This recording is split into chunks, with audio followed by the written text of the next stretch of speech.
Get the latest Impact podcast right into your inbox each week. Subscribe by entering your email address at impactpodcast.com to make sure you never miss an interview. This edition of the Impact Podcast is brought to you by ERI.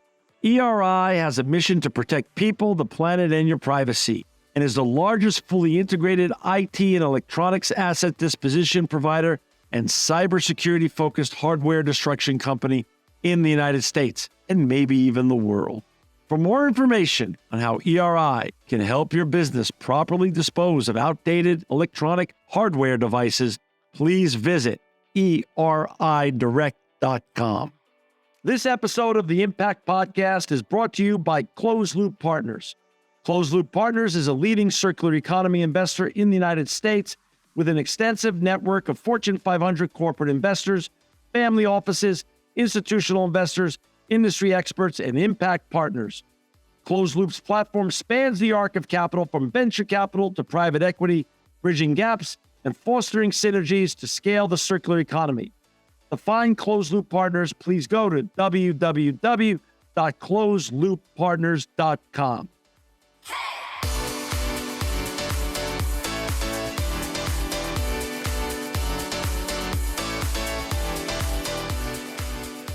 Welcome to another edition of the Impact Podcast. I'm John Shigarian, and I'm so excited to have back with us today John Mennel. He's the Managing Director of Data and Assets Leader and Deloitte, and the head of Deloitte Sustainability. Welcome back to the show, John. Hey, John. Thanks for having me back. Thrilled to have you back. Deloitte is such a big and important, iconic brand around the world. So when your team and your colleagues around the world say something or do something, it really moves the needle. So it's great to have you back as a sustainability leader. Before we get going in all the impactful things you and your colleagues are doing at Deloitte in sustainability, I want you to share a little bit about your backstory. For those listeners who didn't hear it a couple of years ago when you're on the show, where did you grow up and how did you get on this journey that's so important? Yeah, there's probably a long version of that and a short version of that. So I'll try to err on the short side. Okay. But I grew up in Dallas. After college, I was really interested in working overseas, and my first job out of college was with Deloitte in Moscow. During the perestroika period, the privatization period, as you probably remember. So it was super interesting time. And on that stint, I was there for almost 5 years. There was a period later in my career where I did another international stint in the Middle East and Eastern Europe and Africa. And the way that I got into this work was really, when you work in those kinds of environments, you see that large international companies can be a real force for good in the economy. They can provide jobs and prosperity and raise the business environment, or they can be a terrible influence and really not operate very responsibly in those kinds of economies. And usually when it's the latter, when it's the bad case, the companies aren't doing it on purpose. It's just they haven't thought through it, or they don't have the expertise on how to operate in an environment like that. And so I started working with companies a long time ago on what at that point we were calling purpose and social responsibility, and really how can companies be a force for good where they're working, whether it's in emerging markets or whether it's in their home markets. And I started doing a lot of work for C-suites, basically on those issues, on purpose of the company, social responsibility of the company. And it was in about 2015 that, so almost a decade ago, that I really started reading all of the literature on climate change and sustainability and said, yeah, this is really the issue that I want to focus on. And so a few years after that, I started mostly focusing on decarbonization and sustainability. And over the course of my career, I've done a bunch of other stuff. So I spent time in the tech industry and with a venture firm. I've been a strategy partner at Deloitte for a long time. So I do all of the things that we do in strategy, helping companies, think about how to grow and think about innovation and their customers. And one of the perspectives that I try to bring to sustainability is really the linkage with all of that. So how can sustainability be good for the business? How can it help you grow? How can it help you get closer to customers? And that's, as Deloitte, that's a lot of the perspective we try to bring to the practice. What's changed since we spoke last in sustainability? A lot. So Everything. yeah, there's been a lot of change. Right. If there's one key message, and I think we probably talked about this last time, is that sustainability, and in particular the energy transition, so renewable power, energy efficiency in manufacturing practices, sustainability related products. Those are all good for the business. And if anything, over the past couple of years, the business case has gotten better. That, solar, just as an example, is halving in price about every 2 years. And so, the business case to use these kinds of technologies and think about how to, take carbon out of the company is for many reasons just a good investment. How about though we have the rise of this alphabet soup of acronyms from ESG and DEI, and there's a lot of acronyms out there. That trend has seemed to have eroded somewhat, and maybe for the better, because those terms all became very politicized and weaponized, which then becomes a net negative instead of being the positive that they should be. Yeah.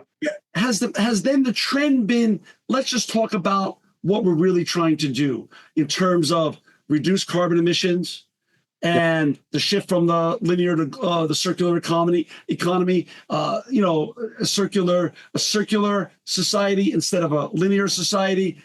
Is that really where then we're leaning in and we're focusing on more than getting caught up in the weaponized and politicized acronyms that it's just a waste of time arguing about? Yeah, I think so. I mean, at the end of the day, my clients are doing things that make sense for the company. And I will say it's interesting because, ESG investing, we started seeing outflows from ESG funds in about 2022. Mm-hmm. The reason for that is not that I don't think companies were bought in, investors in particular were bought into, the importance of bringing in other kinds of data to investment decisions. It really started because people decided that it was just a buzzword and that there wasn't enough action. And so what we've seen, over the last couple of years is I would say on the investing front, a flight to quality, that you're still seeing sustainability investors, you're still seeing investors trying to bring in environmental data, governance data to really understand the risks and opportunities around the companies they're focused on. And that's just logical, right? That's what investors should be doing. They should be getting data to make better investment decisions and to generate alpha for their funders. And that's what we've seen companies doing. And so that kind of investment is still important for a lot of funds and a lot of bond investors. There's still a lot of money. Companies are still raising green bonds, but they're doing it. I would say a lot of the more serious investors are still in that market, and they're being really clear about how this kind of data, the environmental, social governance data, whatever they call it, makes them better investors, helps them better understand risk, helps them seek opportunities better. And it's just a logical thing. If I was an investor in real estate, and I told you I was trying to raise money from you, and I told you that I wasn't going to think about climate change at all, I wasn't going to think about extreme weather, you would just think I was a bad investor, right? And so I think what you're seeing is sophisticated investors still emphasizing these new sources of data as a way to make better investments. John, when I started this podcast about 16 or 17 years ago now, when the word sustainability came up to a C-suite, the CEO or other leaders of the company, all they thought about, for the most part, was, oh my gosh, how's this going to cost me money? Yeah. Disavow me of that attitude, and talk a little bit about the evolution that sustainability really, when done correctly, can really create outcomes like more profit, more resiliency, better cybersecurity standards, and all sorts of other great outcomes that you see your clients achieve when they follow the paths that you and your colleagues lay out for them. Yeah. So it's interesting. And, what you're saying, I would say 5+ years ago is absolutely right. When I started doing this work, often we'd build out a sustainability strategy for a client. We'd help them think about all of the things they had to do. About 90% of those things lost money on a dollar and cents basis, say 10 years ago. And there were still reasons to do them, right? There were brand reasons, there were risk reasons, there were talent reasons to do them. And a lot of times the conversation we'd have with the client was about those intangible reasons. And I can think of a number of kind of, skeptical CFOs who would look at the bill and say, okay, I understand the whole business case. And even though there's a cost, from a financial perspective, I understand the reason why we're doing this. What's changed really over the past 5 years is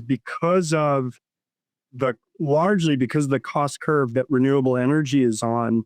Now 80-90% of the things in that strategy just make or save money for the company. And so it tends to be a much more dollars and cents kind of conversation about the business case for decarbonization. And the way that we think about it, Deloitte many years ago, and for many years has had something called the enterprise value map, where we look at any kind of investment a company would be making, any strategic choice they'd be making, and all of the ways that contributes to the financials. And we use that as a way to say, when you're thinking about this investment, how can you improve the returns on that investment? A few years ago, we created a version of that for sustainability called the Sustainability Value Map. So not very innovative name, but basically applied that model to all of the ways that we know that sustainability increases value for the company. And there are 50 some levers that we think about when we do that analysis, but it really boils down to three things. It boils down to increasing revenue on the top line, reducing costs, so both cost of goods and other direct costs that are part of the finances of the company. And the third thing is it improves cost of capital. And it does that through risk or opening up to other kinds of investors.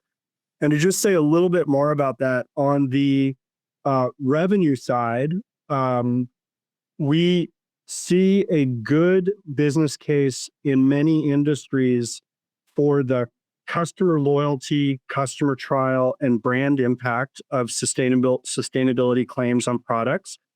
So customers will try products and they'll stay with products more if there's sustainability claims. I could talk more about some of the specifics of that. And then we also see companies setting up whole new businesses around carbon assets, carbon capture.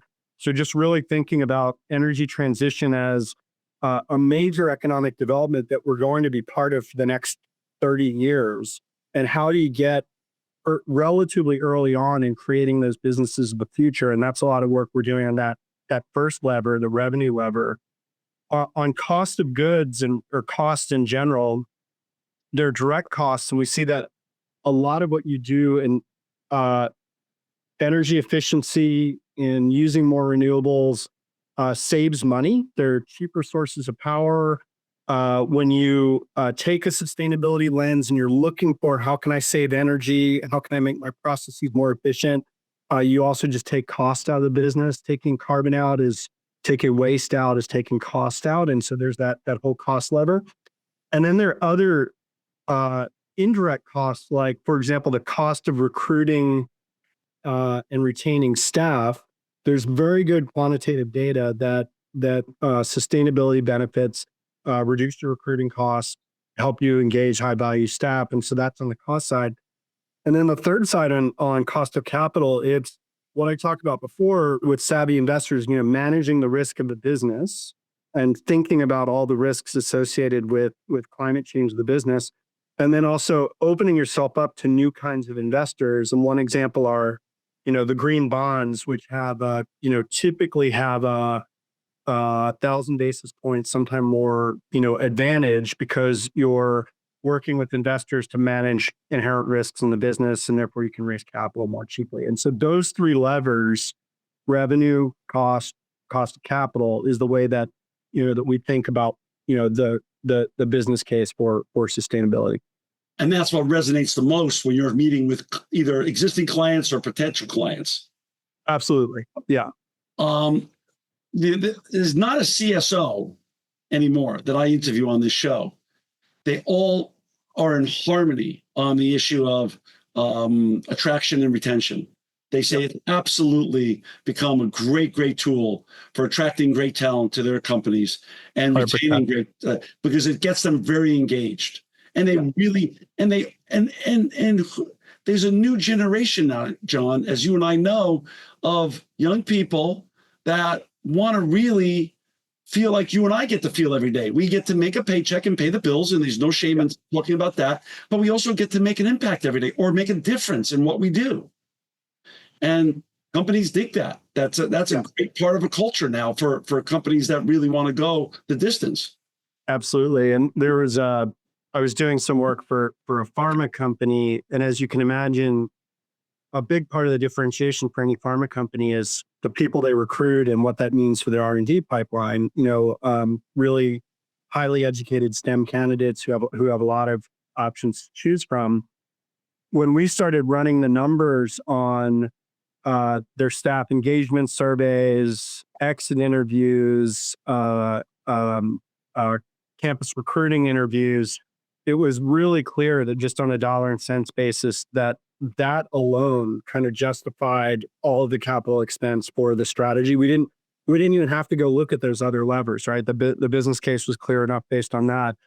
And so it tends to be really compelling. There was a Columbia University study, interestingly enough, that looked at this, and one of the things that they showed was a very good benefit from sustainability and broader kind of purpose, and what employees would choose to work at that company, would choose to accept potentially a lower offer to go work at that company, and would stay at the company. And the data was really compelling. And what they found is really interesting, because to be honest, like, it never made sense to me that to that many people that would be so important that they would turn down a higher offer to go work for a company that had these attributes. Even though it's important to me, I didn't really realize it was important to so many other people. But what the interviews found is a lot of people use the company's commitment to sustainability as a proxy for how that company is going to treat them. And so the way that the company thinks holistically about their environment and ethics is that's a really important way to choose who you want as your employer. That's really interesting. Talk a little bit about your day-to-day, though. When, compared to 5 years ago, when you took a team and a bunch of colleagues in to go pitch a Fortune 1000 or Fortune 500 company, was walking in the issue of we need to really explain this to them, and we hope they buy into what we're telling them, because this is science fact and it's the truth. And it's an either or. They're either going to buy in and come with us and go on this journey, or they're not.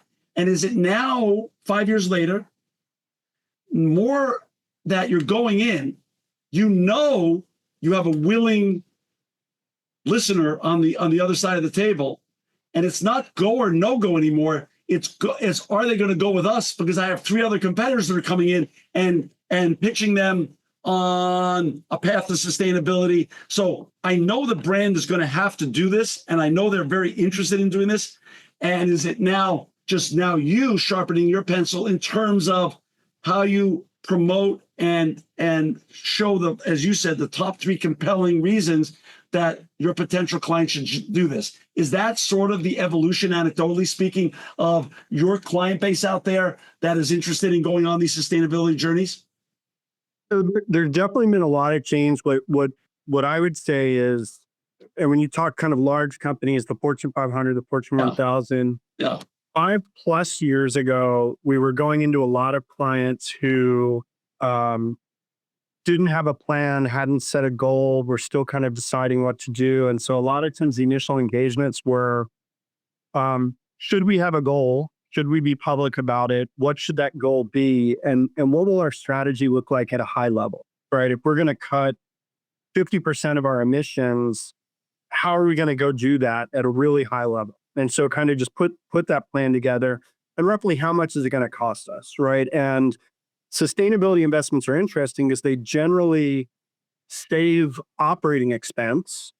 So they have a good return on investment, a good net present value, if you will, but they often require capital expense up front. And so it's often a conversation about how much capital are we going to have to invest and how much return are we going to have on that. But it was initially at a very high level to help companies put that initial strategy together. And then we went through a period where companies had those high level strategies, and they said all of a sudden, oh, we need to do external reporting, either for the EU or for states like the state of California. We need to report things, and we're really not sure we have a good enough strategy or good enough data to put out a public report that our CFO signs and investors see. And there was a lot of work around, getting that data together and really thinking through that reporting strategy. Where we are now is most clients have done a lot of that work, and there's some exceptions, but when you talk about the large companies, they have a plan, they're doing the reporting they're required to do, they have a strategy to do additional reporting in other jurisdictions that they may be required to do in future. And so a lot of that stuff is done. And what they're thinking about now are two things. One is we've done all the easy stuff in our strategy. How do we think about the harder pieces? And so things like manufacturing processes, for example, and manufacturing processes that require high heat. How do we move to decarbonized sources of that? Or how do we think about low carbon steel and cement for construction, right? And what's the business case for that? So those are kind of some of the hard things, or supply chain and what's called scope 3 in the industry, as you know.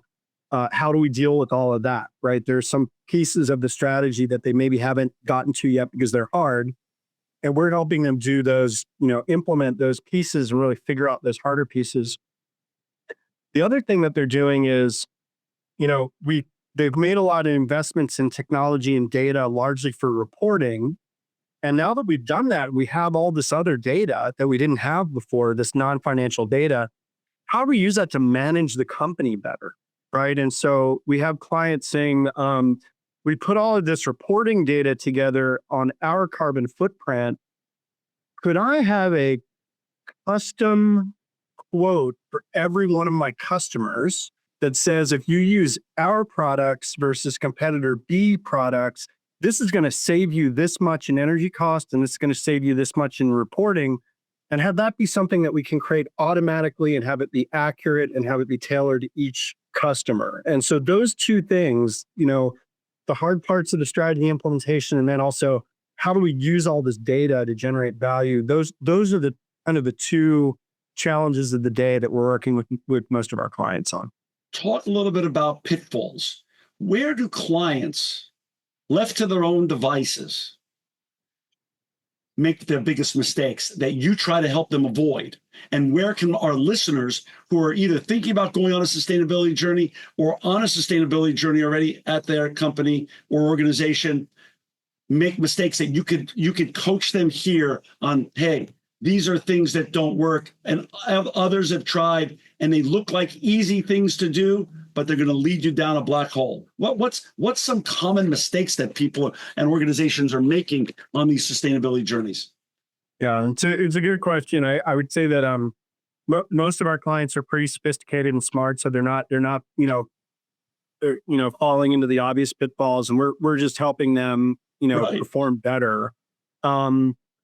I would say the biggest one we see is thinking about one-off investments, and data and reporting is an example. If you say that there's this regulation in the EU, which I need to be able to comply with, and this is what it says today. I'm going to figure out how I build a system to specifically answer those questions. You're generally going to get lower ROI than if you think about, well, what's likely to happen? What's going to happen in multiple jurisdictions? How is this going to evolve over the next 5 years? And then, like I said before, if I'm going to make an investment in gathering all this data, which sometimes is quite complicated, right? It has to go all the way back to your suppliers and your operations processes. What other things am I going to use that for? And so am I going to use it to have better supplier relationships, to have better customer relationships? Am I going to use that to manage on the shop floor and find places to take waste and cost out of my operations? That's generally a better approach that has higher ROI over time. So on a macro basis, it's information gathering and data analytics, which then can potentially lead to great predictive analytics in all different sectors of the company that can save them or make them more money. Yeah, that's absolutely right. Yeah, what I think about is if you think about there's financial reporting information and there's management information. A lot of that management information is used for predictive analytics. Got it. How compelling? We used the word compelling earlier. Without giving away brand names, of course, and being, of course, protecting the goodwill and brands of all the amazing, iconic brands you do represent. Talk a little bit about how big, in terms of compelling, can the increase in revenue be, or the savings be, when sustainability is done right? Yeah. So, and this will sound a little anecdotal, but I'll give you a couple examples. That's great. We worked with a large retailer purely on energy efficiency. So what could they do to be more energy efficient in their stores? Sure. That was something that was driven by the sustainability team. And so even though it made business sense, it just wouldn't have been as high on the priority list if not for sustainability. But that was something that, we did a series of projects that all had good ROI, changed out the lighting, building automation systems so that they could, manage the thermostats, not overheat, not over refrigerate in the frozen and chilled food sections, all of that kind of stuff. Driven by the sustainability team, but that reduced their energy cost by about 18%, which for a company of this size was an 8-figure per year kind of saving, right? And so that's one example. We worked with another company that's an agriculture company, and they're producing a line of lower carbon proteins, so beef and chicken. That's something that had I would say now is over $100 million business, has the potential to be a multi-billion-dollar business, and is something that's just a new product and a new business they wouldn't have been in. And those are two good examples. The other one that I'll think of is we worked the hospital system, which has large hospitals all over the country, and we helped put together a portfolio of renewable energy investments for them. And that was everything from solar panels on the roofs and the parking garages, to virtual power purchase agreements where if you think of them, they're investing in large utility scale solar agreements. That portfolio of investment or portfolio of renewables investments is generating about a 13% IRR for the business. And so those are things that, again, they started looking at that from a sustainability perspective. It's probably not something that they would have felt they had the context or the expertise to do if it weren't for their sustainability efforts, but it created a very positive return investment for the company. That's awesome. For our listeners and viewers who've just joined us, we've got John Mennel with us today. He's the Manager Director of Data and Assets Leader at Deloitte. He's also the Deloitte Sustainability Leader. To find John and his colleagues at Deloitte, please go to www.deloitte, Deloitte.com. John, there's not a day that we turn on Bloomberg or read the New York Times or Wall Street Journal or any other great news organization, and we hear more and more about AI and robotics. Talk a little bit about the technological advancements that are being made right as we live and breathe and work, and how that impacts positively the sustainability initiatives that you're promoting to your clients and potential clients. Yeah. So it's a really interesting question. Of course, everybody's focused on AI now, and I went from being, I wouldn't say a skeptic, but being someone who saw this as an interesting new technology, the advances in AI, to through a couple of experiences, really seeing it as potentially transformative. And so just to give you, some ideas on that, Deloitte does a CEO survey.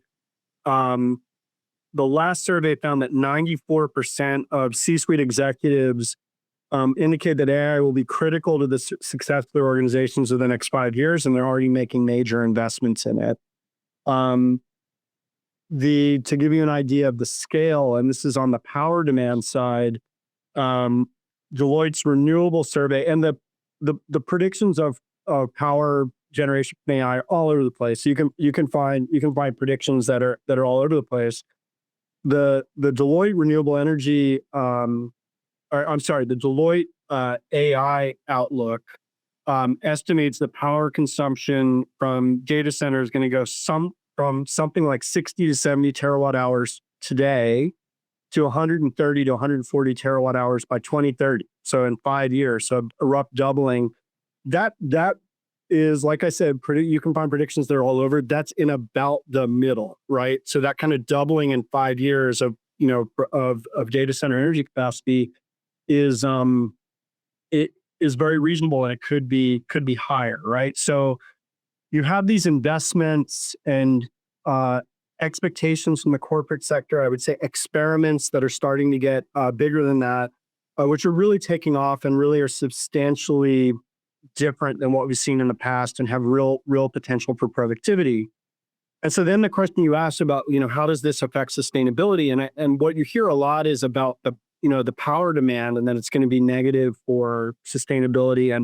And there is a risk of that. And I think there needs to be significant attention paid on how we do generate the power for this AI revolution. And I think when you talk to states in particular, there's a realization that a lot of the a lot of the success of specific locations over the next 10 years is going to be based on this battle for AI, the battle for the energy to fuel AI. And I think that's going to be really important. The question you asked about, how does it positively impact sustainability? There are a number of ways, and there are 3 use cases that I'm really interested in. The first one is in material science and material discovery, and I'll explain a little bit what I mean.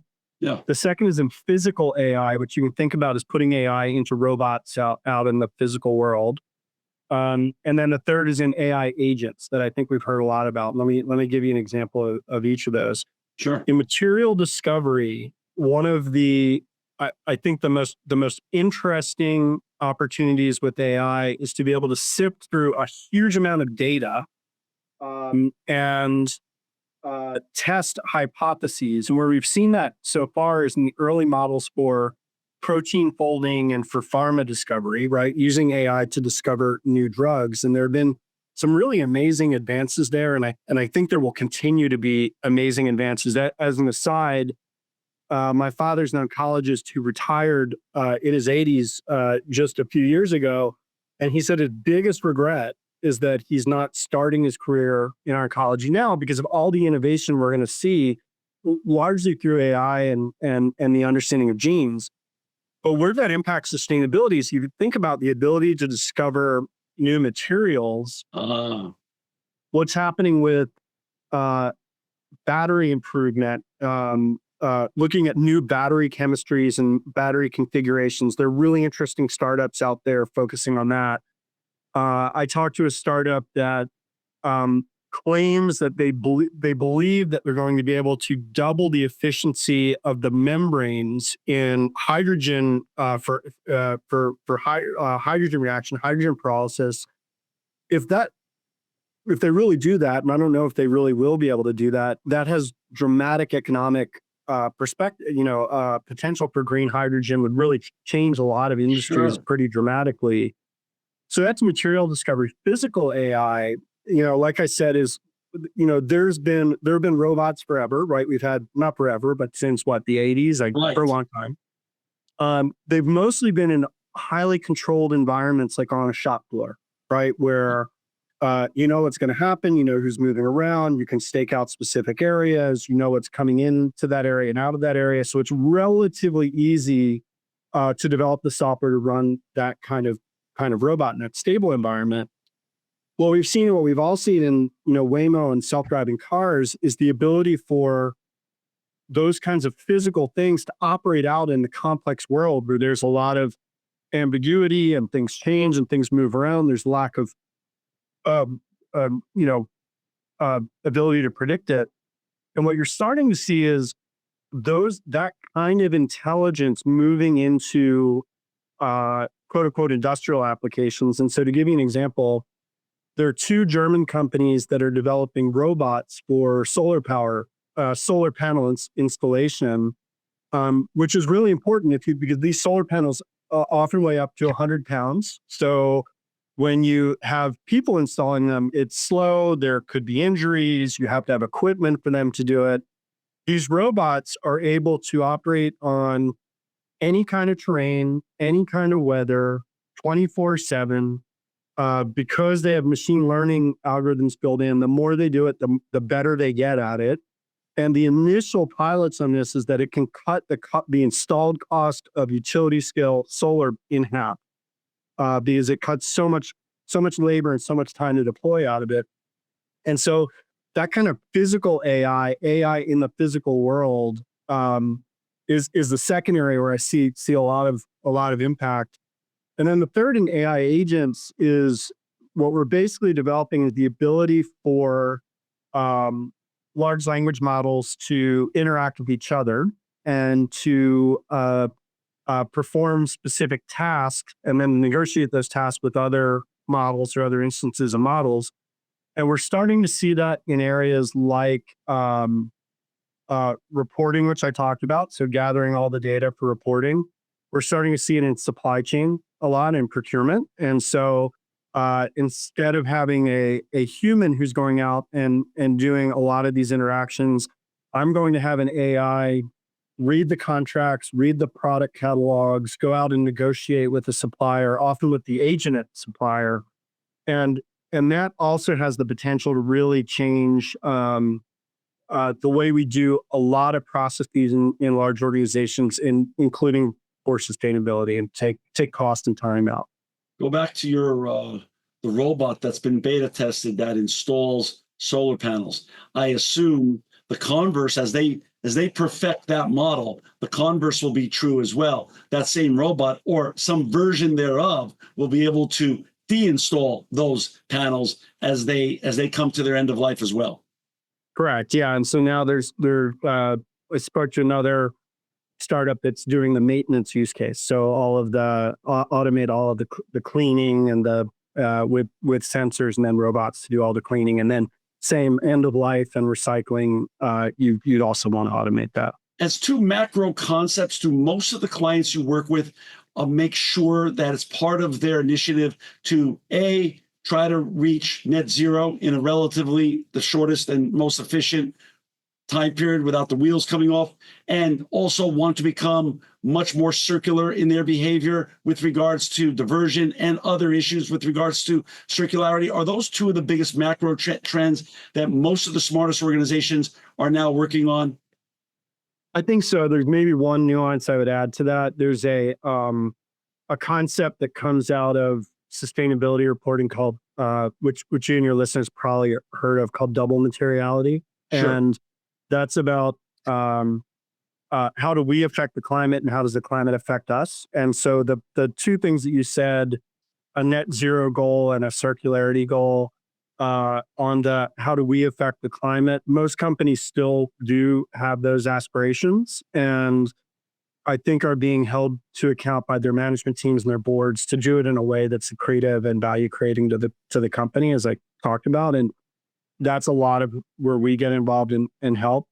The second piece about how the climate and how does the climate affect us is companies thinking more about the climate risk and practically what do they do, and that can involve where do we locate, what do we do with our physical plant, do we need to move, do we need to reinforce buildings, do we need to have larger reserves for extreme weather. And then it reaches into things like supply chain, like what happens if a major supply chain node goes down, and what do we do about that? And the hurricanes that we had, and this is a pretty famous case in North Carolina, I forget what that was, a year or two ago, brought that to the fore for a lot of companies because there was a major manufacturer of ID bags with saline solution that was completely disrupted by that weather. And there are a lot of companies that realized how dependent it could be on specific nodes of their supply chain, especially in an environment will have more extreme weather. John, I should have done this earlier. Do a little tee up. How big is Deloitte? Not revenue or anything. How many people and how many offices you have around the world? Generally speaking, you don't have to be exact, but just so our audience understands the scale of your company. Yeah, so I will not I will not give you any numbers because I will get them wrong, and we've also been on a pretty fast growth path. So every time I look up the numbers, they're different. I got it. We're the largest professional service firm in the world. We're present in most global markets that you could think of, and have a very significant business that's across all the areas of professional services you would think of. So consulting and financial advisory, and we have tax advice, and we have an audit business and accounting business, as you know. And so we're a very large scale organization. And in the US, we have more than 80 locations. That being the truth, how big then is your sustainability practice? How's it grown since we've spoken last? Yeah. So it's grown pretty significantly. We don't, as you said, give out revenue numbers, but there are two areas of what we Office of the CEO investment that Deloitte has. Not surprisingly, the two are sustainability and AI. And we, as a sustainability business, have grown significantly faster than the firm as a whole, about twice as fast as the firm as a whole. I think given that like I said, we're still on the relatively early innings of a major, probably generation long change. And I will say we have some competition, but we're even growing faster than the AI practice. Wow. So now, since you have visibility on the planet and reach around the planet, talk a little bit about the difference of pitching a Fortune 500 or 1,000 company in Shanghai, New York, and Paris. How do things differ based on how does sustainability and the approach to sustainability differ when it comes to continents and different cultures and practices around the world that you get to see? Yeah, it's interesting, and I don't want to overgeneralize because obviously there are major differences, but there are kind of companies at different stages of the journey in Sure. different places. I think it's a general stereotype, which I think is a true stereotype, is that Europe and European companies have been at this longer than most other regions. There's a view that both regulators and consumers are pushing companies harder than they are in other parts of the world, which I think is generally true. And I think that's a positive thing for the transition. And I think that what both European and U.S. companies operating in Europe would say is that the U.S. has really come along and is also becoming a major player, and I should say the Americas, but in a different way, and I will say a way that's much more market focused, less regulatory driven, more market driven. Asia, huge disparities. So I don't want to talk about the region as a whole, but the one thing that I'll say about China, and I don't have the all of the data at my fingertips, is that China's on a amazing sustainability transition that's driven largely by energy security and resilience concerns, and kind of wanting to have more generation internally. And the size of the investments in renewable energy, for example, in batteries, are just staggering. I want to say that more than half of the solar installation in 2024 was in China, is in one country. Wow. Got it. It's 2025. Your dad makes a great point. It would have been fun to do what he does during this new explosion of AI and technology, but we got to live when we're put on this earth. We got to take the cards as we're dealt. Yep. Now that you're in this position and you have the ability to have the leverage of great new technologies that are coming at us faster than we could probably keep up, what are you the most excited about when it comes to Deloitte and sustainability in 2025 and beyond, in terms of working with your clients and how much you could actually accomplish with them and make a huge impact on this planet?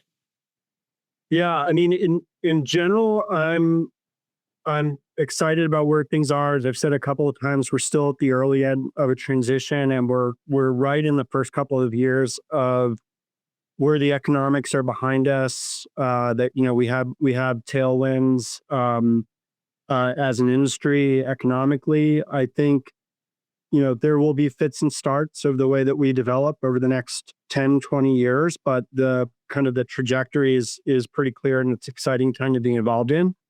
One of the things that I've always loved about being with Deloitte and being a consultant, frankly, is that we're so big and we're involved in so many different things. I like to evolve kind of what I'm doing a little bit over the years. And one of the things that I've been spending a lot more time with personally is smaller, high growth technology companies that are broadly in the climate tech arena. And one of the things that always makes me feel more energized and more optimistic is when talking to new companies and the venture investors and just seeing the amount of brain power and the amount of capital that's going into some of these new technologies, whether it's, carbon capture and carbon dioxide removal, greener materials, renewable energy. It's just a really exciting time, and it makes me feel like this is a pretty significant problem for us as a world, but it's also one that's it's totally in our capability to address. That's awesome. And that's very hopeful. We'll leave it on that note. For our listeners and viewers to find John and his colleagues and all the important, impactful work they're doing in sustainability with their clients at Deloitte, please go to www.deloitte.com. John, as you already know, because this is your second time back here, you're always welcome back on the Impact Podcast, because sustainability is a journey. It's constantly evolving. There's so many great new things coming out. So I'd love to have you back on to continue sharing the journey that you're doing in sustainability with your colleagues at Deloitte. I want to thank you not only for another great hour together today, but more important, John, I want to thank you for all the great impact, how you make the world a better place. Thanks, John. I appreciate you having me again. I appreciate your time. This edition of the Impact Podcast is brought to you by Engage. Engage is a digital booking platform revolutionizing the talent booking industry. With thousands of athletes, celebrities, entrepreneurs, and business leaders, Engage is the go-to spot for booking talent, for speeches, custom experiences, live streams, and much more. For more information on Engage or to book talent today, visit letsengage.com. Eridirect.com. This edition of the Impact Podcast is brought to you by ERI. ERI has a mission to protect people, the planet, and your privacy, and is the largest fully integrated IT and electronics asset disposition provider and cybersecurity-focused hardware destruction company in the United States, and maybe even the world. For more information on how ERI can help your business properly dispose of outdated electronic hardware devices, please visit eridirect.com.